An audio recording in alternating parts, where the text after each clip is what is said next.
Confirmado, confirmado. Bien, pues Dios les bendiga. Vamos a comenzar con nuestra clase. Hoy tenemos lo que es la continuación de lo que es la hermenéutica y exégesis bíblica, que viene siendo uno de los tópicos, últimos tópicos de nuestro primer ciclo.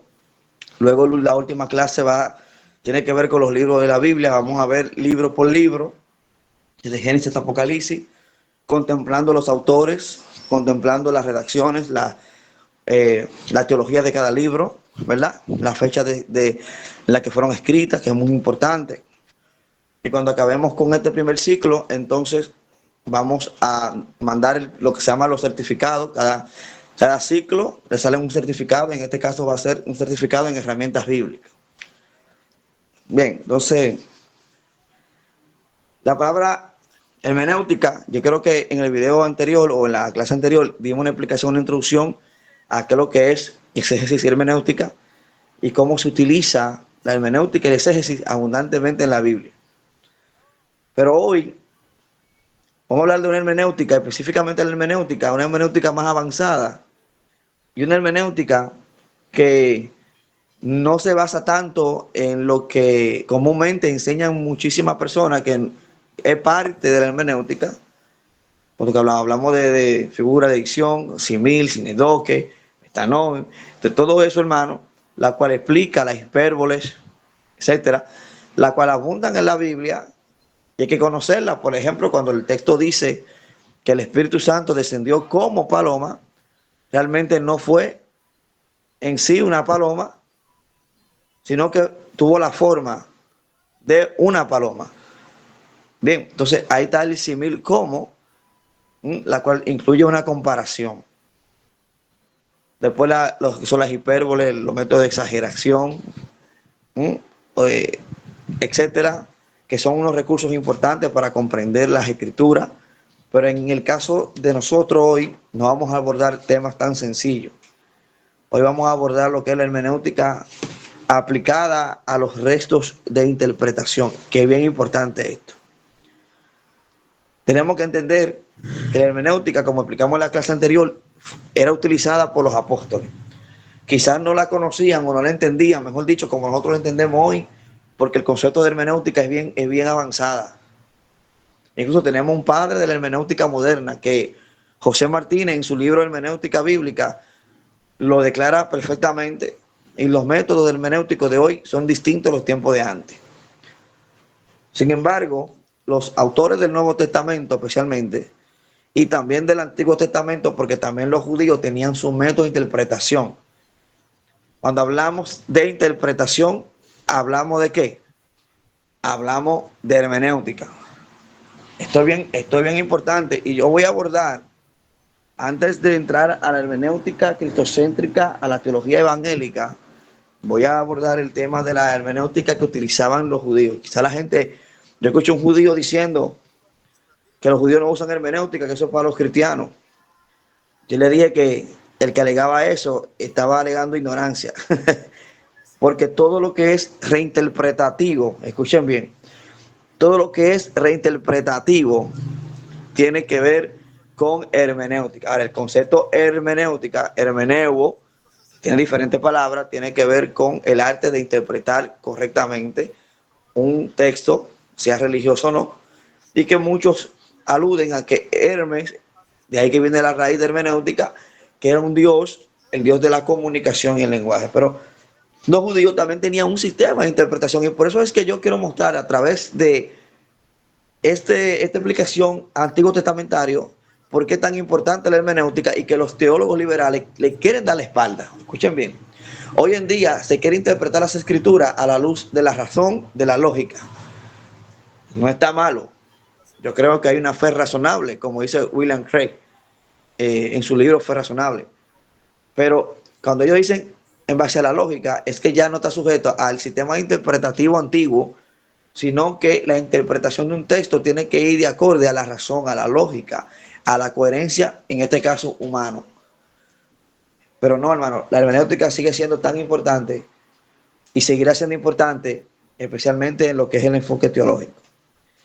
Cuando nosotros vamos a la historia, por ejemplo, los judíos, por ejemplo, y tengo que darle una historia de esto, ¿no? Por ejemplo, se cree, según la historia judía, que Moisés recibió la Torá en el monte Sinaí en el año 2448 de la creación del mundo. Eso vendría siendo año 1313, 1400, 1500 antes de Cristo. Según el judaísmo, la Torá, ¿verdad?, que Dios le entregó al pueblo de Israel estaba escrita de manera tal que además de poder estudiarse mediante un entendimiento literal del texto, también era posible llegar a niveles más profundos de comprensión mediante otros sistemas interpretativos de las cuales las escrituras no podían de ninguna manera contradecirse entre sí. Primero, escuchen bien, el sistema primitivo judío, si se puede decir así, veía de una forma literal en el texto. O sea, ellos interpretaban de manera literal el texto, pero que aparte ellos podían complementar su interpretación literal a través de otros niveles. Y ahí comienza el judaísmo, vamos a decirlo así, a poner niveles de interpretación. Para que ustedes vean, actualmente los judíos conocen algo que se llama las 70 facetas.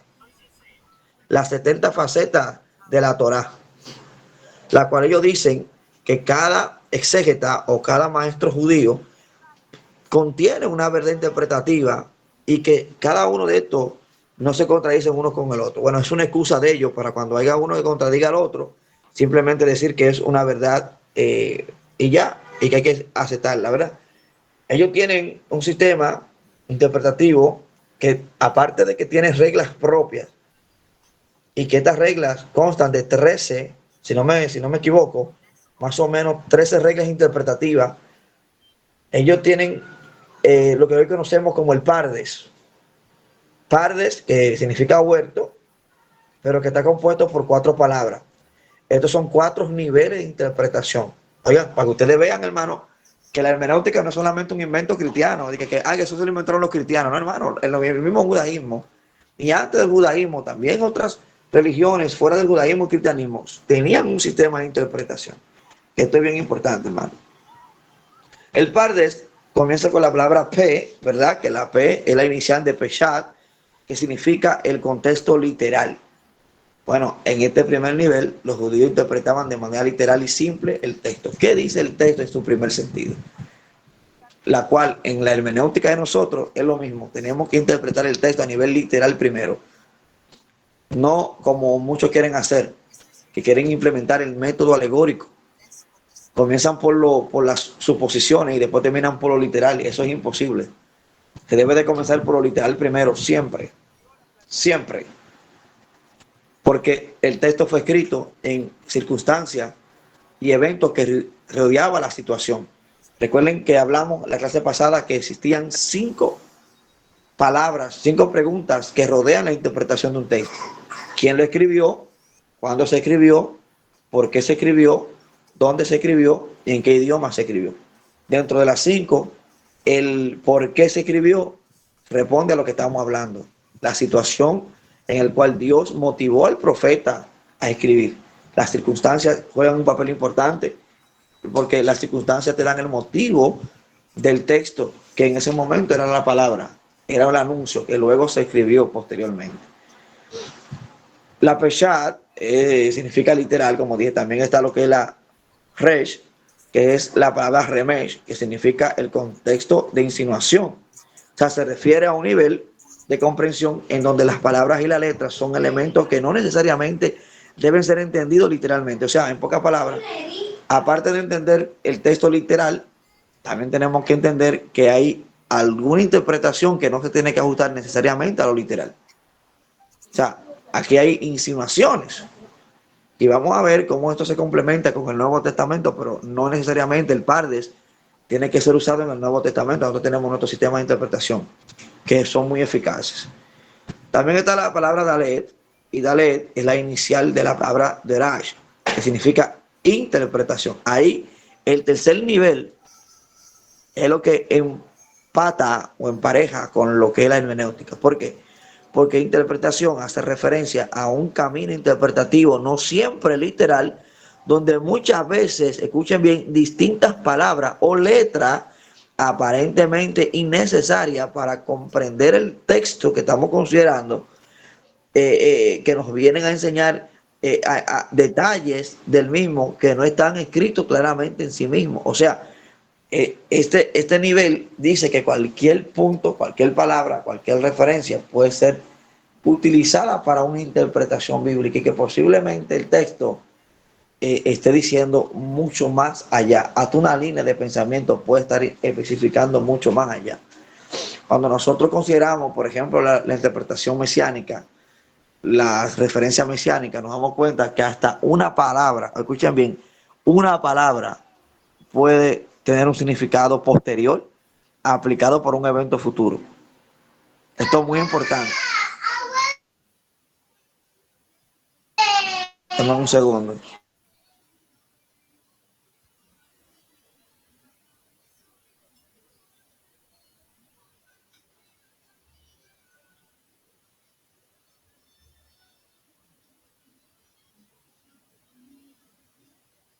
Y luego tenemos la letra Samesh. Samesh es la inicial de la palabra Sot. Y Sot significa secreto, es el cuarto nivel para los judíos.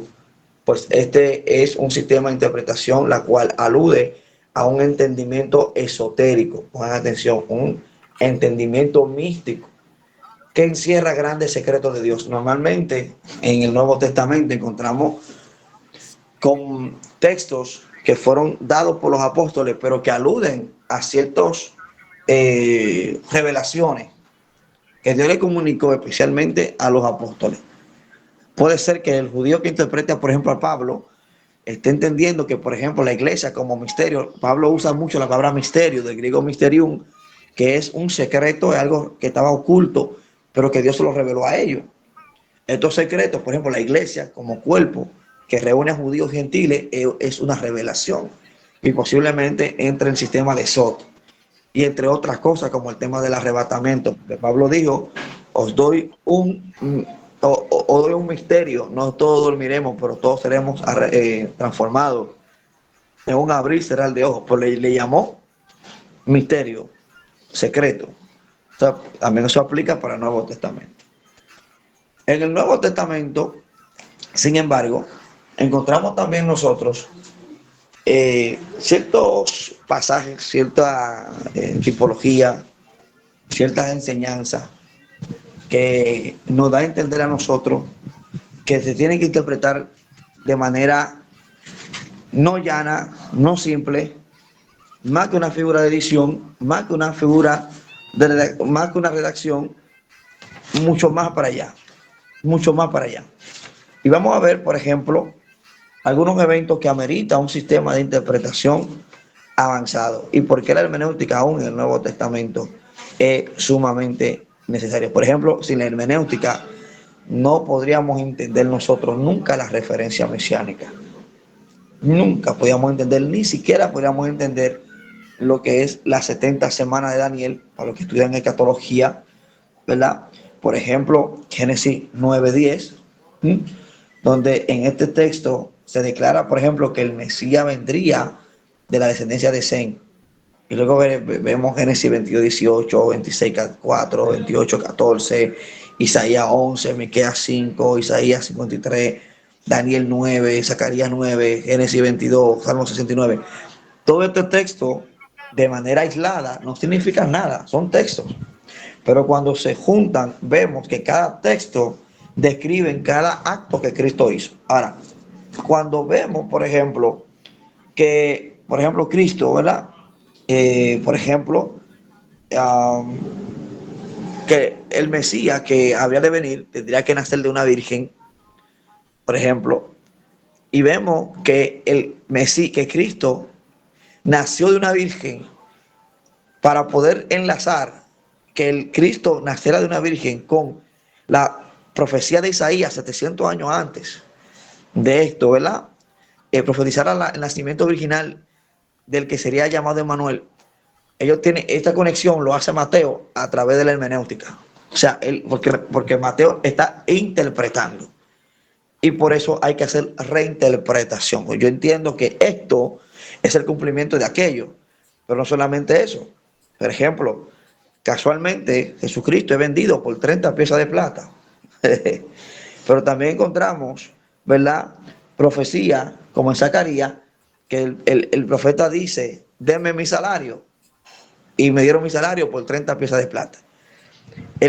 Toda hermenéutica tiene que tener en común un evento. Escuchen, por eso es que cada vez que Mateo dice, eh, esto significa esto, él se basa en un hecho. Él dice, esto ocurrió para que se cumpla. Toda interpretación tiene que estar basada en un evento real. Escuchen, por eso es que el primer nivel de hermenéutica avanzada tiene que ser la interpretación literal, el contexto cultural y los hechos históricos. O sea, toda interpretación va a tomar de base la realidad del texto en todo su esplendor. Por ejemplo, cuando nosotros consideramos Ezequiel 28, la mayoría de nosotros evangélicos creemos que está hablando del diablo. Escuchen bien. Pero cuando le hacemos y también Isaías 14, cuando le hacemos un análisis contextual, literal, vamos a dar cuenta que no se habla del diablo. Ahora, de manera esotérica, de manera de revelación o quizá figurativamente, podemos sí entender que se habla más allá de un ser humano normal.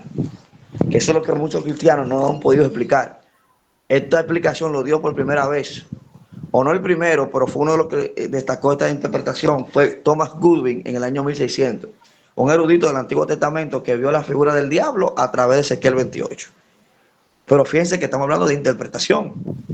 Esto es importante que lo entendamos. O sea, no podemos entender nada de las escrituras sin una correcta interpretación. Vamos a ver algunos eventos que tienen que ser filtrados por la hermenéutica. Y no se preocupen, hermano, que tampoco la clase de hoy es muy extensa. Por eso yo, gracias a Dios, comencé por las clases más extensas para dejarla más corta de última.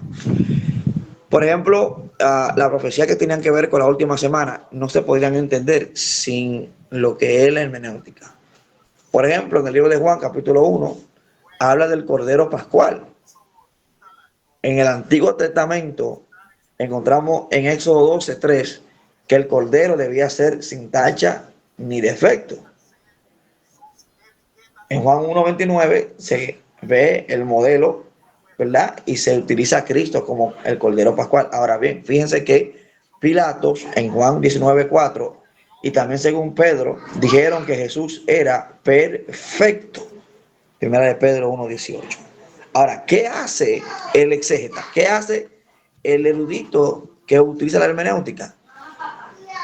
Toma los eventos, toma la referencia. Toda hermenéutica tiene una referencia. Escuchen bien, no se puede hacer interpretación sin tener una referencia.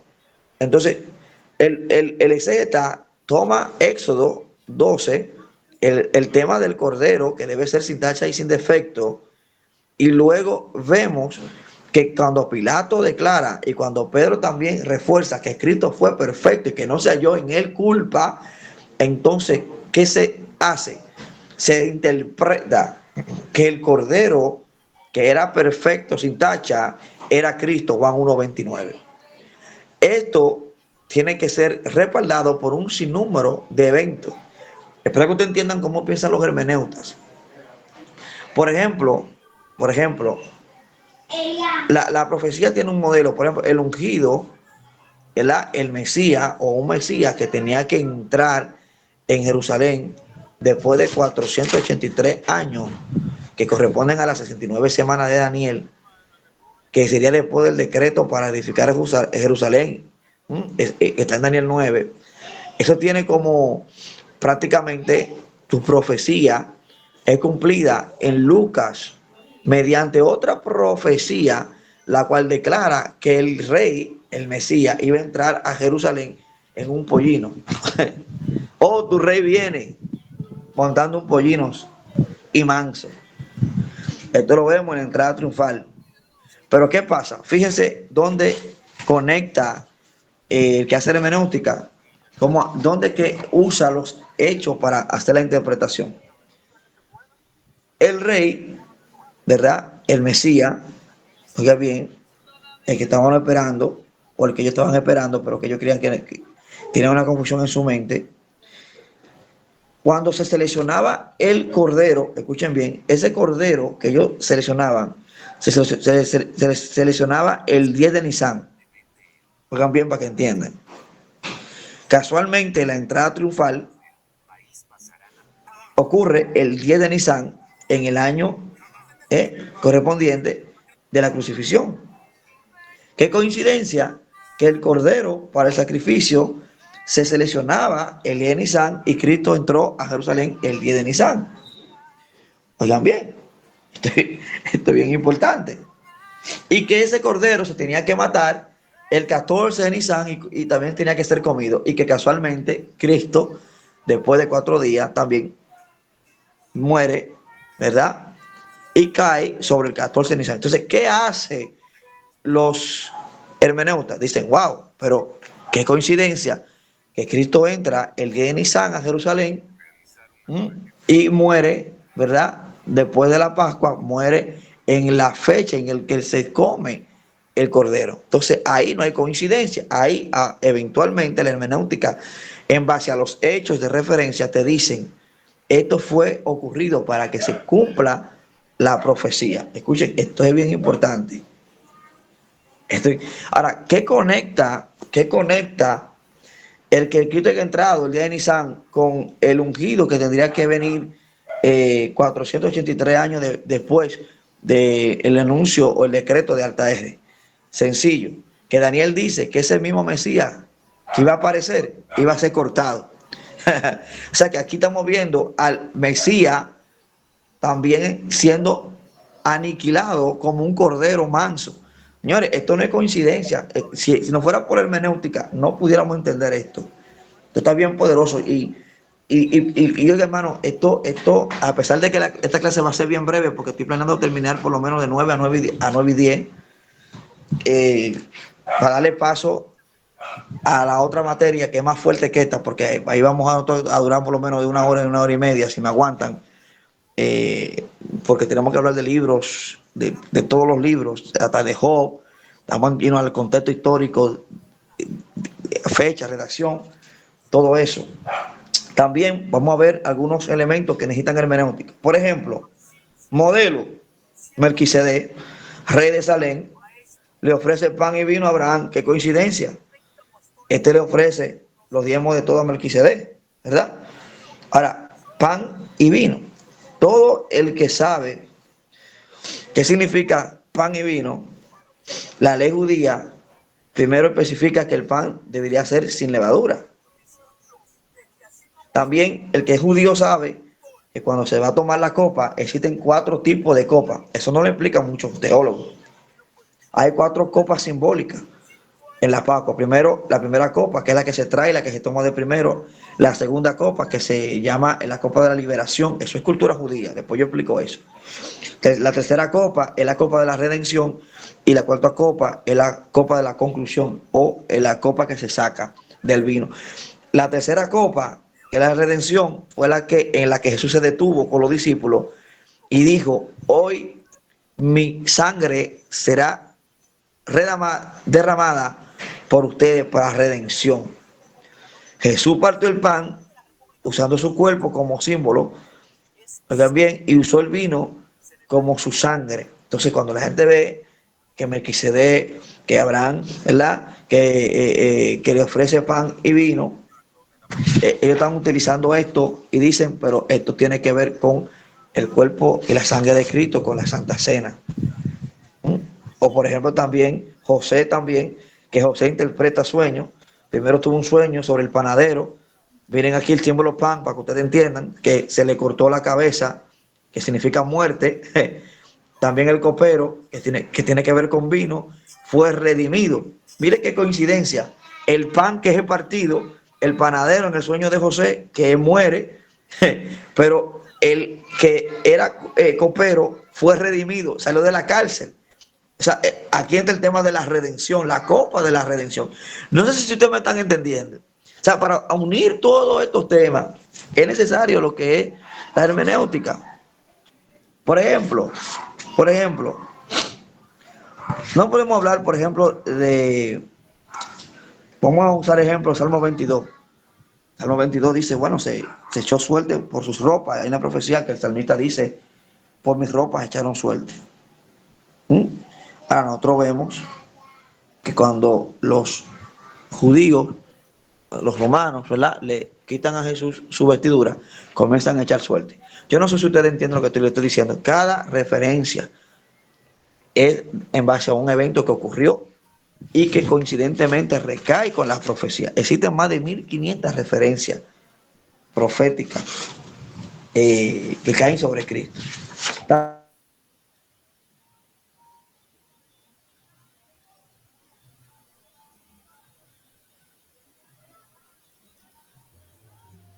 sabrosa el estudio, está bueno, bueno.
Dios lo bendiga, se pasó, que se le cayó, que mismo.